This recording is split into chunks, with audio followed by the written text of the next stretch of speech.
Hey everyone, welcome back to another episode of the Book More Show. It's Stuart Bell here, and today joined by Phil Telpner. Phil, how you doing? I'm great, Stuart. How are you? Fantastic, thank you. Um, we were just talking before we hit record, and there's some interesting elements around the idea of having a book that's going to come up. So my mind's racing a little bit thinking down that route. But let's start at the beginning. And for people who don't know you and the background, why don't you share a little bit about yourself and the organization? Then we'll kind of transition into the book world. Yeah, of course. My name is Phil Telpner. I'm the owner and lead advisor at my wealth management firm, Breakout Private Wealth. We serve the complex needs of Gen X families, specifically, I suppose, Gen X women. So think somewhere around 45 to 60 or so, right when life really gets complicated. Right. Uh, and we'll go into some of that perhaps. My story is I've been involved in finance, so to speak, my whole life since I've been 18. First half of my career was as a member of the Chicago Board of Trade. I traded for off the floor for a private fund. I did some other stuff, was classically trained, I guess, in this industry by big Wall Street firms. Morgan Stanley, oh, I shouldn't say that, but a couple big Wall Street firms. And quite honestly, Stuart, it just came to a point where I was so constrained with the advice and way that I can impact and transform, take people from where they are, I suppose, to where they desire to be. In that ecosystem, sales driven, all that. And right about in the middle of the pandemic, I pretty much had enough and started my own company. And I'm grateful that a lot of my clients followed, which is amazing. And we've been going strong. That's the issue, isn't it? That traditional finance, it's a machine and it can churn people up because it's it's a high pressure environment that's constantly moving. But also, I think, as you identified, the ability to make that personal connection with people and really offer advice and guidance that's specifically tailored to them and not driven by the needs of either sales quotas or what's in scope or out of scope of what you're allowed to sell. It's very constrained. And I think a lot of people don't realize, customers don't realize, they're looking at it from the outside thinking that a financial advisor, they just assume that everyone is fiduciary without knowing what the term even means, which isn't the case. Yeah, no, far from it. It's it's just so hard. It's impossible to provide the right kind of advice when your, I'll say, book of business has almost 200 people in it. Right. Some are retired, some are in their 80s, some are in their 20s or 30s, everywhere in between.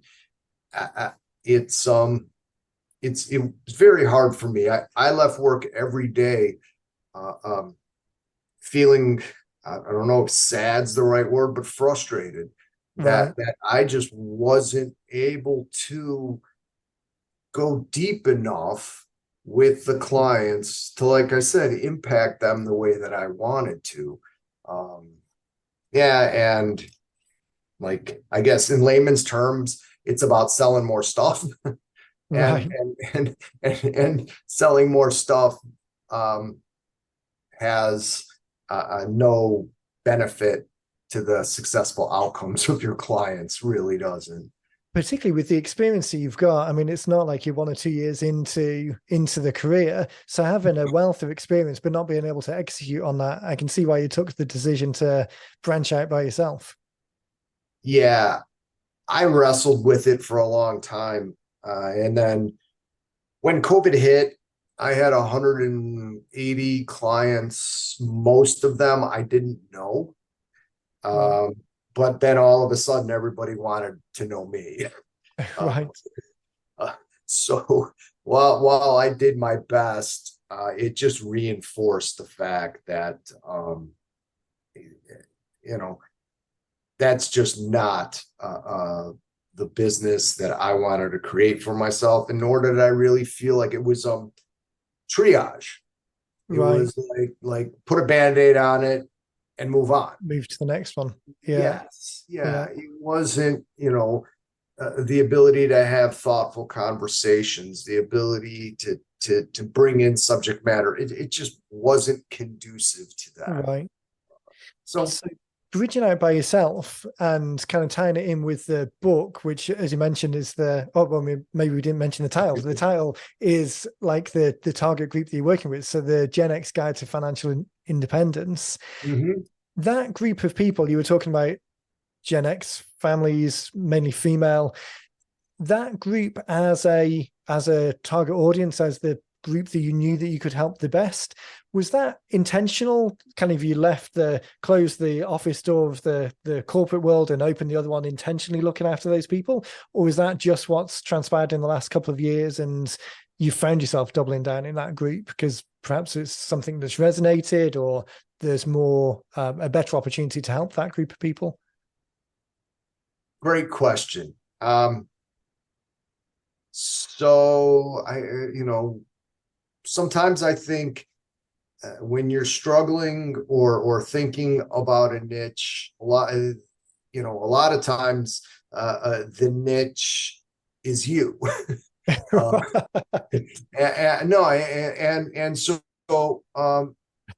what really has helped me build on this niche and acquire clients and all that is I speak their language because, that's me. I'm trying to, career, marriage, aging parents, college, like you name it. And it all converges right at Right. this time. Um, and it's overwhelming. It's overwhelming for anybody. And what happens when most people get overwhelmed is they do nothing. Right. And unfortunately, we're too I want to be careful. I want to say old, but we're too far along in our career where like doing nothing isn't an option. Right. The inevitable march of time. I think it's the same as financial services or retirement planning, particularly within that bigger genre. But that and the doctors that we've worked with in some circumstances, at least, obviously they're also constrained with what they can and can't say. But both of those areas, doing nothing, an outcome is going to happen. Doing nothing is going to mean that it's probably the least beneficial one. Ideally, starting things 10 years ago would have been the best idea, but we are where we are today, and nothing is a bad outcome. Well, one of the things that started me kind of on this journey was because of the situation I was in. I would have conversations with somebody, let's say 10 years past where they're like staring at retirement or whatever. And we're having these just very difficult conversations because their vision of what they want to do now that is not sustainable. Right. And of course I have to be the one to tell them that. And the real sad part behind that is, had I had them in my office 7, 8, 9, 10 years ago, we'd be popping champagne, right? So,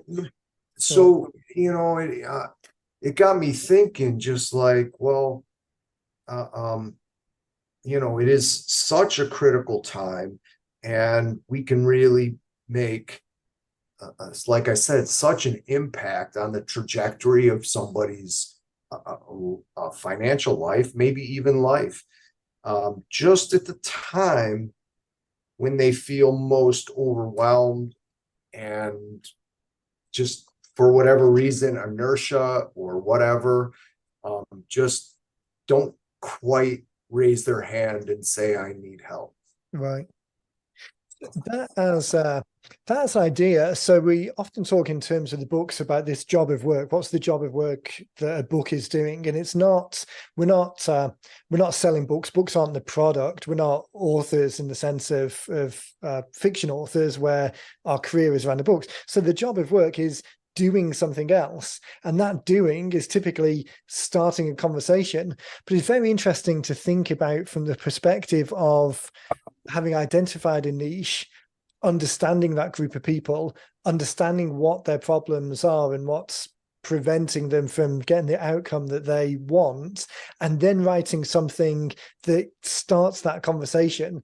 So the book itself isn't full of technical advice on stock picking and the various different retirement options. It's really helping people identify and overcome the inertia, like you were saying, of raising the hand and taking that first step.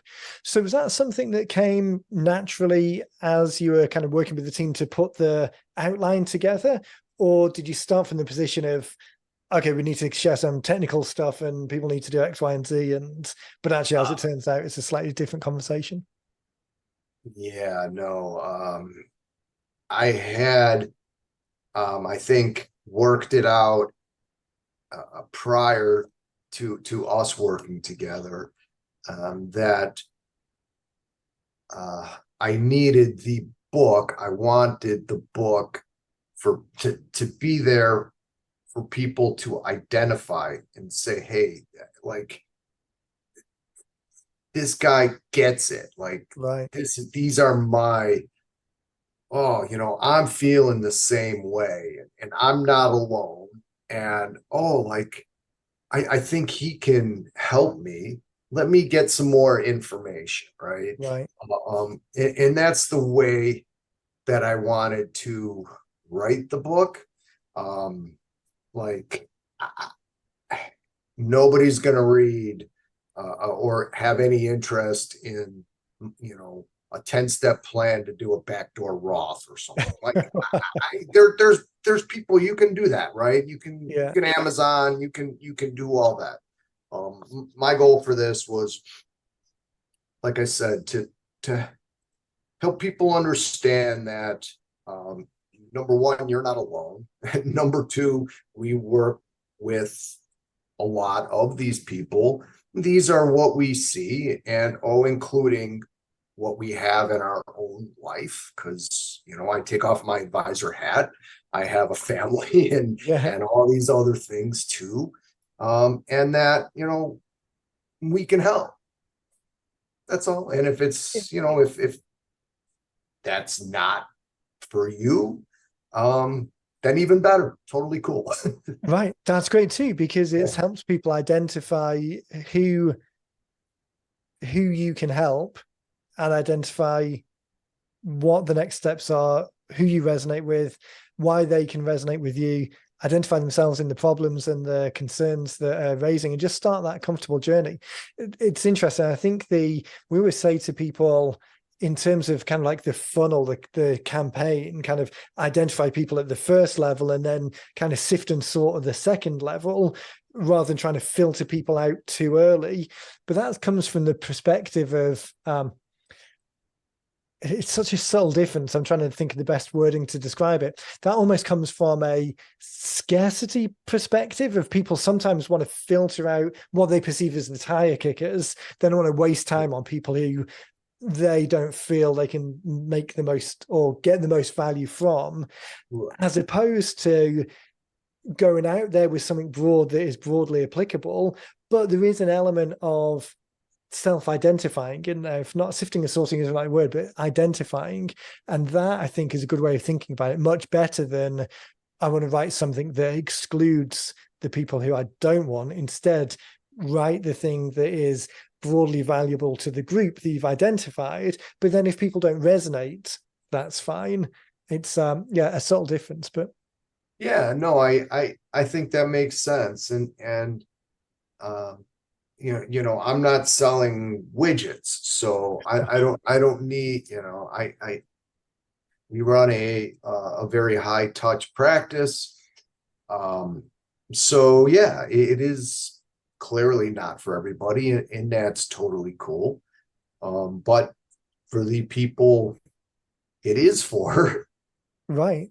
It the, very much the is for. it is for them, right? Right, And the cool thing about that from a professional standpoint is um, those are really good people for the most part, and really good people attract other really good people, right, and it makes business enjoyable, work enjoyable.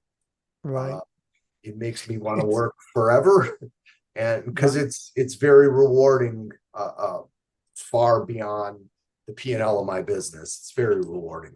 I think that subtle element, oftentimes people will think of a book as kind of like a lead generation tool or a referral orchestrating tool, and just think in terms of that kind of first level nuts and bolts of how it works in that campaign. But there's so many subtle elements to the fact that it now exists. One of those being, if someone resonates with the content, by the time you actually get to a phone call or a Zoom call or they come into an office, we did a podcast probably a couple of months ago now, but Paul, the podiatrist, was saying that he'll have people come in the office and quote back to him the things that he was saying. So it was no longer the case that he was trying to tell people for the first time they should follow this procedure or take this wellness routine or be mindful Right. of their feet in this situation in a particular way, but people were quoting back. So I imagine the same thing is going to happen with you. It's no longer you having meetings with people where the fact that you're approaching their retirement in a certain way is new or novel. The whole reason that they're there is because they resonate with the ideas that are in the book or in the follow-up. Well, that's wicked smart. Uh, I think when I'll say book, but everything that comes around the book, Yeah, um, does the heavy lifting for you, right. for lack of a better word, right? Where and like we just spoke about, those people, the invisible, like they'll raise their hand, and by the time that we talk or they come in or we grab a breakfast or whatever it is, um, they're already drinking the Kool-Aid, I guess, for lack of a better term, right? They're Yeah, already aligned with our values, with the way that we run our practice, with the value. I don't have to pull out a PowerPoint and, right. and like put people to sleep with PowerPoints about how much money you should save or something like that. Yeah, that It's idea of rapport building, and there's a baseline expectation that anyone who's dealing with a professional services provider, they're going to provide that service. There's no one makes a call to someone and with a question of, well, can you actually do what you say you do? The assumption is that you're doing it. So the difference is then either nuance of approach or the rapport that you're building with them. And I think that's such a leading with a kind of an empathetic approach to, here's some broader problems that you might be suffering with or things that you're looking to fix. And a number of those come down to a financial burden or lack of certainty or outstanding questions or concerns. But building that empathy first and going in with, hey, we're on the same page, we're suffering from the same problems, here's how we've helped people just like you. That's the thing that builds the rapport. And a book, I was talking to someone yesterday saying that they were kind of cross-shopping us with some other organizations, and I was saying to them, we're absolutely not a publishing company. Although a book is the thing that you end up with, we're not a traditional publishing company in the sense that book sales or ownerships or intellectual property, we want to give all of this back to you. And the reason is because we want this to be a living document that you can take and run with and develop and tweak and change as the business changes, or as the feedback that you get from those real people changes. So that opportunity to build that rapport that we have with the authors and people who are thinking about doing it, again, comes from wanting to make the most for the other people, just as you are with the clients that you're bringing in. So well said. So the one thing that I struggle with for a little bit was perfectionism, of course, right? You know, and I finally got to the point where I was pretty confident it was about 80% or so roughly of the way I wanted it. And then I just said, okay, yes, let's go, right? Right. And I think, your point about being able to, so you know what, I'll change it. It'll change a little bit based on conversations I have. There, I might add, subtract, and that's totally cool. But you have to do it. You have to start, right? Right. I think that's where people, it's just hard for some people, I guess. And just as I don't think I've ever particularly thought about this before in this way, but it's come up through, this is why I love these conversations, because there's so many different perspectives and way of thinking about it in the live conversation. The idea that for your clients, the kind of there's something that's holding them back from making those decisions, either a fear or a lack of certainty or something around the process or procedure. It's exactly the same for the people that we deal with. I mean, hundreds and hundreds of people that we speak to as say, I've had this idea for years, but I've never got around to it. And it's because there's a lot of nuts and bolts and annoying little nuances that can trip you up, and just you get stuck in the weeds and caught up. But one of the reasons why we intentionally keep the books, so we say to people quite clearly up front, this isn't ghostwriting. We've got a very specific process that leads to the content. But one of the main reasons we do it that way, not only does it make the cost more accessible for people, but it brings your tone, your voice, your way of speaking, the nuance in the language that you use in the creation process comes through in the final product, which then ultimately comes through when people walk through the door and talk with you. And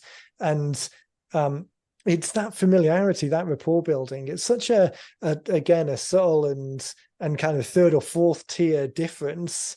But the idea of having something that's 80% good enough that gets out there and starts the conversation, I mean, separate from the whole kind of readership levels out there and the fact that we're not writing these books for entertainment, we're writing these books to help people take the next step, and whether they actually read it or whether they just skim it and jump on a call.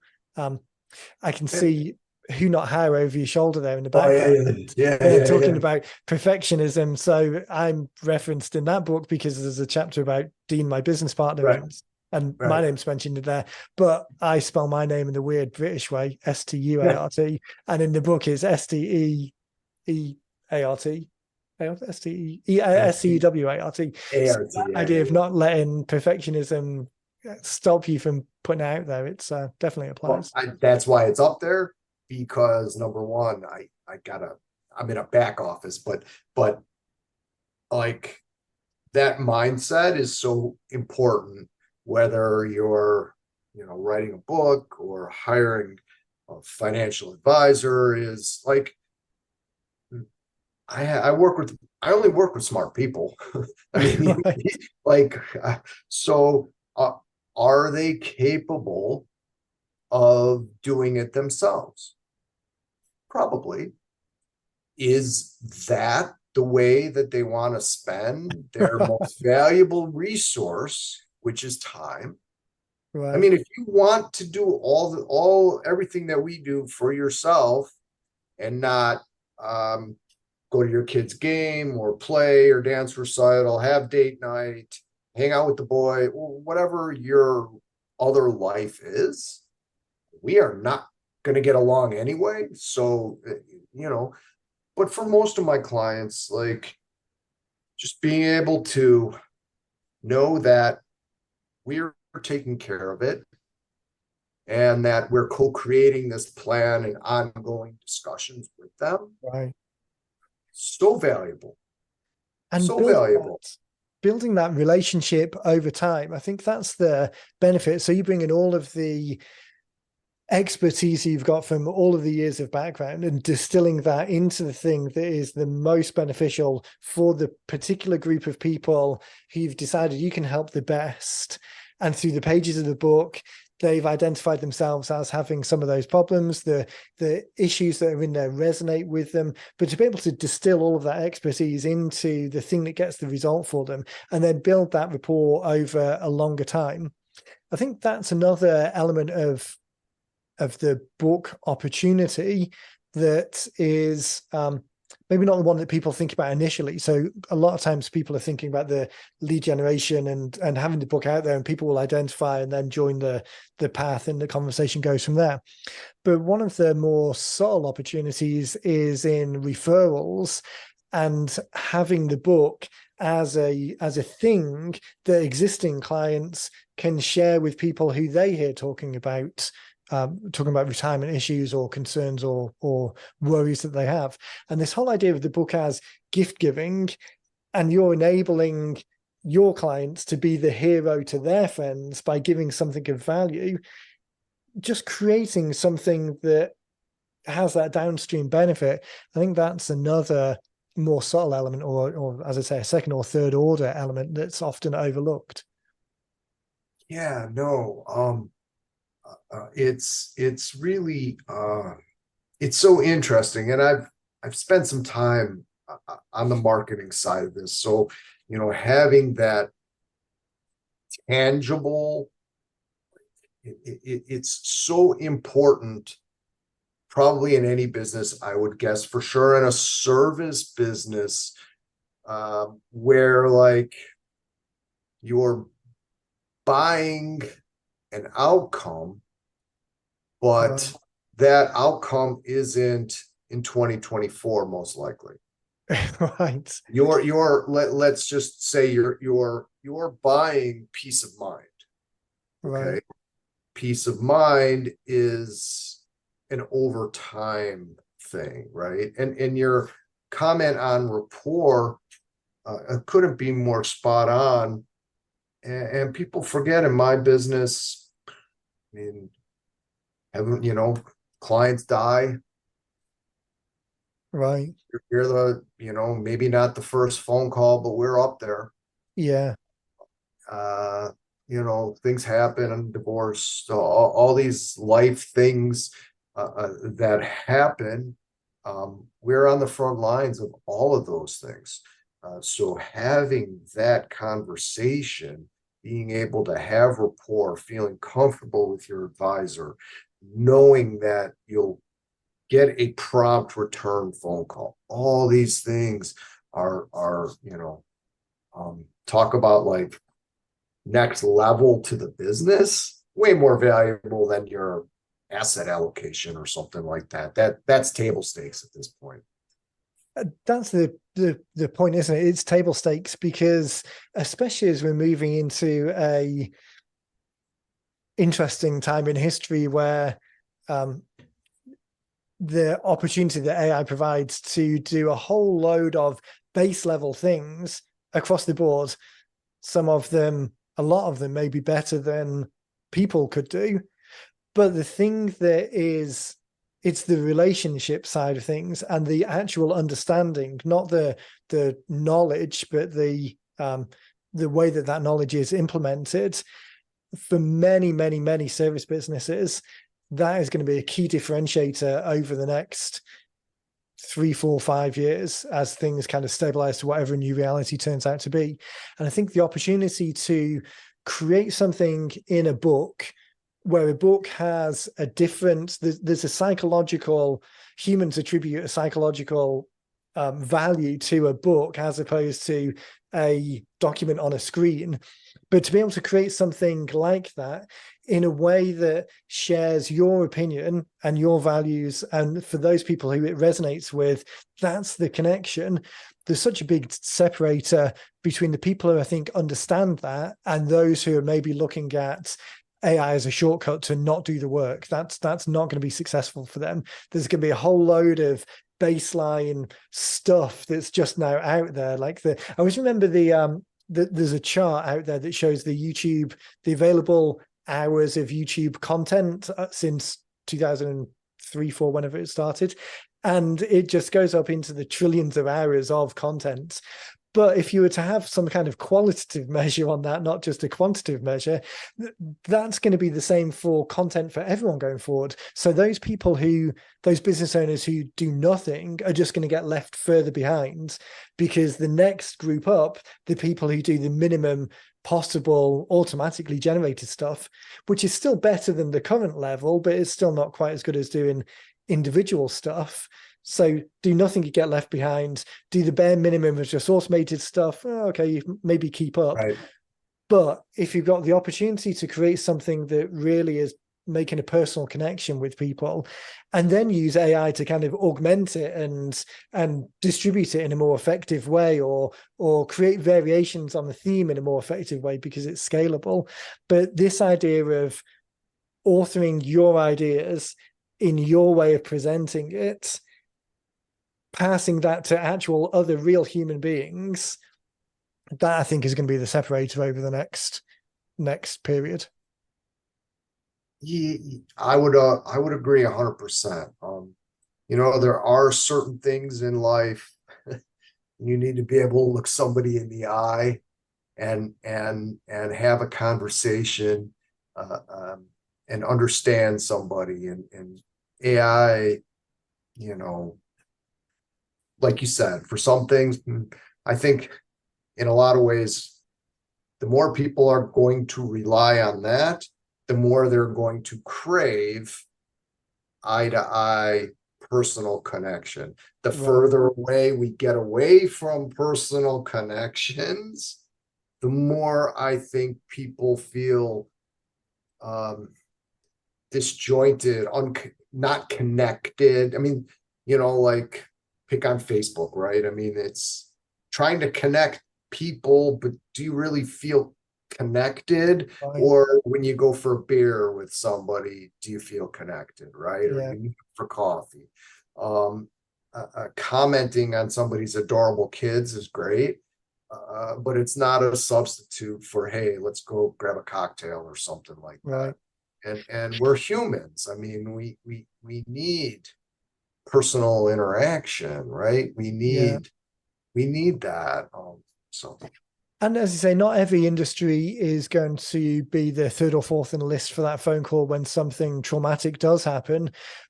But in our own ways, we're all on the spectrum of that connection and really trying to help. And I think for the majority of people who we work with, from the majority of people who you're dealing with, it's a subset of the bigger community. We're not high volume businesses, we're high touch businesses.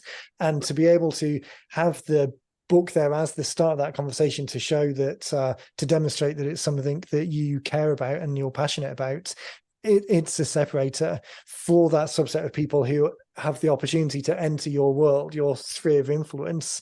It just starts everything off on the right foot. We should check back at some point in the future, because we're just getting to the point that your book's being finished. So the marketing bit, we're just kind of starting that journey. We haven't got there's not some strong feedback to share with the world yet. So we should definitely check back on that. But one of the things I did want to touch on that you mentioned just before we started recording was almost like a pre-release, even before the book's done and out there. And it's kind of like, shh, don't tell anyone. This isn't an official marketing campaign, but still, you made a couple of posts about the book and that it was just about finished and coming soon. Do you want to talk a little bit about what happened, kind of unintentionally? Yeah. So I was sitting on my deck on a Sunday afternoon, and I pulled up a copy of the cover, and I'm staring at it going, should I do it? Should I do it? I don't know. What? Okay. So I'm fairly active on LinkedIn. So I just put the picture up there and said, coming soon. And first 10 DMs or whatever, get a free copy in 1 to 2 weeks or whatever it's available. I mean, it exploded. And I did the same thing on Facebook, and I'm not active on Facebook barely at all. And same thing on Facebook, and same exact, and these are one post on each platform. Right. Same exact, I know. I walk into the gym in the mornings, they're calling me Hemingway and stuff like that. So, like, I mean, Dean always talks about invisible prospects, right? And that's kind of anecdotally what I've seen. People that, I mean, I know, but don't, whatever, are all of a sudden somehow pulled into my orbit or my sphere of influence, if you will, whatever, literally just from one post. Right. And So, almost I mean, it wasn't, people get so wrapped up in their heads around the campaign and what to be structure and what's the follow-up and all of these details, which is almost kind of like a psychological procrastination against doing something. Just quickly throwing a post up there just with the cover shot and saying, hey, come and soon, DM me if you want a copy, and then getting 100 or so people replying and saying, hey, yeah, I'm in, send that to me. And it's difficult to tell the downstream impact of that, who then shares that with someone else and talks to someone else, and almost from the smallest effort. And this is why books at the moment and for the foreseeable future, I think, have such a outsized value or outsized opportunity to share over and above the actual effort or cost to create something. It really is this idea that it's a great way of starting a conversation. It's a great way of showing how much you care by the words you've included and the advice or guidance that is put in there. And it helps people who resonate with that idea a clear next step to start that conversation and move it forward. well, it's like you said about AI. The more people consume podcasts and all these other digital formats, which are amazing, the more impressive or cool or whatever word you want to use it is when you're holding a physical copy Right. of a book. It's like, so the same thing like we discussed with AI, perhaps, where the more valuable that human connection becomes, the Yeah. more valuable that book becomes. So that's kind of my theory on it. And like I said, I'm not here to get 10,000 clients. Right. So I mean, so it just, though the whole goal was to have it help some people if it does, to inspire somebody to say, oh, this firm, this guy kind of gets me a little bit. I'm going through that too. Let me see if he can help me. Awesome. Yeah. And and it was fun. You guys made it fun. All my interactions with you, your team, were very helpful. And like I said before, us entrepreneurs could be a little crazy. So your team's got a lot of patience too, which is appreciated. Well, I appreciate it. It's always exciting to get people on the phone talking through the project and progressing towards having it done and at the end, because one of the best things is to see people when they actually receive the copies and it's there and done, and this thing that's been on their mind for a period of time and now gets completed, and now we can move on to the next stage and the really exciting bit of getting it out there in front of people, sharing the message, starting the conversations. And that's what that makes us excited to get to that stage. So whatever we can do to help facilitate that and get through the pain in the neck bit so that it's out there in the world. Yeah, no, it was. Here's something else I'll just add real quick as we're wrapping up. Maybe your listeners will find value to this. One of the things that this whole process helped me was to refine my messaging. So just the whole process of having to talk about it, having to write about it a little bit, helped me clarify my message, helped me think deeper about my prospective clients, or who I can help the most. And I couldn't even put a price tag on that. So I probably owe you like tens of thousands of dollars more. But honestly, I mean, I was thinking about that the other day, how interesting that was for me, because it did force me to stop and think and like clarify my thoughts and communicate. And you know, there's somebody that has to communicate with prospects and clients. That's what I do. Improving the clarity of those conversations is so valuable.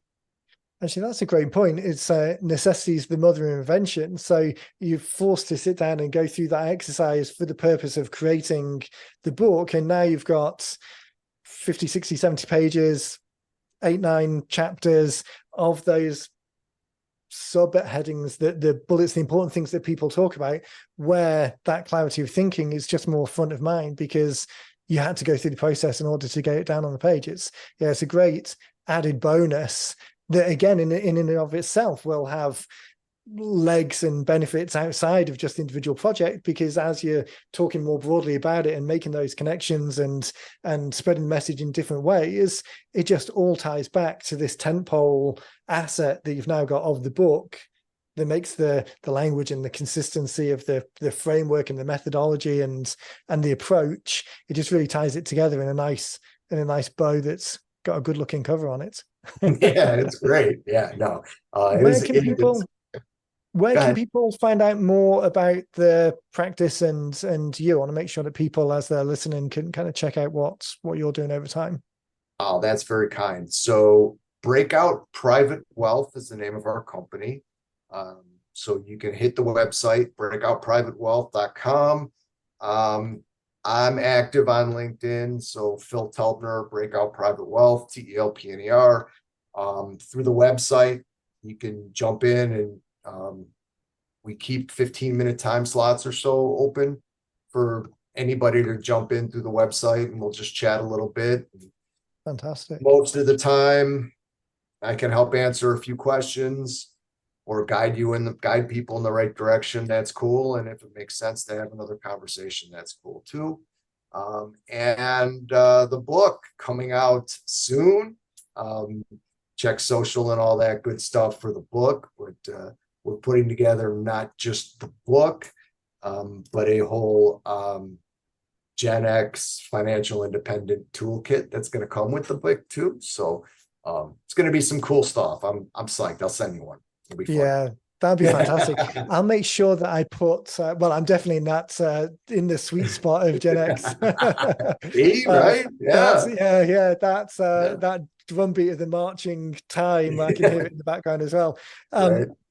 I'll make sure that we put links to the website and your LinkedIn profile on the show notes for the podcast and on the podcast feed as well. So as people are listening or watching along, they can just click through and connect. Highly recommend doing that. And then as we get more into the full release and put some of those marketing steps in place, it'd be really great to have you back on, and we can talk a little bit more kind of about the strategies that you've used and some of the more nuts and bolts of getting it out there and share with people how that's been going. Oh yeah, I love it. It'd be fun. Fantastic. Well, Phil, thanks again for your time. These always go fast. Enjoy the rest of the week. Everyone listening or watching along, definitely check out the links to the Phil's business and his LinkedIn profile. And then we will catch everyone in the next one.